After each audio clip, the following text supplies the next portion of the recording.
बिस्मिल्लाहिर्रहमानिर्रहीम। The density function of which probability distribution is constant. Uniform distribution का जो probability density function होता है वो कांस्टेंट होता है, ठीक है।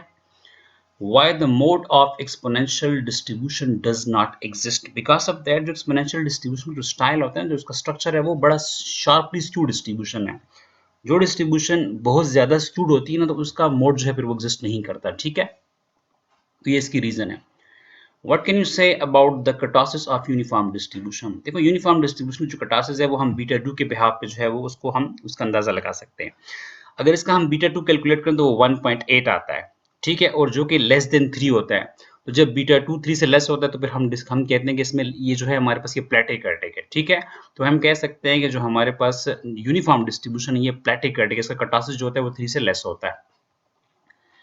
Who was the pioneer of confidence interval? Sir Jerzy Neyman was the pioneer of confidence interval, जिन्होंने for the first time जो है वो confidence interval का जो है वो क्या दिया था, concept जो है वो आपको दिया था।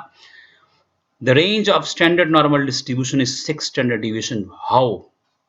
जैसा कि हम जानते हैं जब हम प्रॉपर्टीज पढ़ते हैं कि जो रेंज होती है स्टैंडर्ड नॉर्मल डिस्ट्रीब्यूशन की वो म्यू माइनस 3 सिग्मा से लेके म्यू प्लस 3 सिग्मा होती है।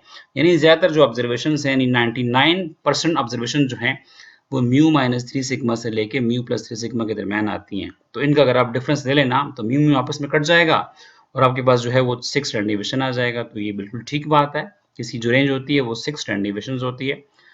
When gamma distribution reduces to exponential distribution, अगर gamma distribution के PDF में अल्फा और बीटा जो उसके पैरामीटर्स है अगर उसको 1 कर दिया जाए तो gamma distribution जो है वो exponential distribution बन जाती है।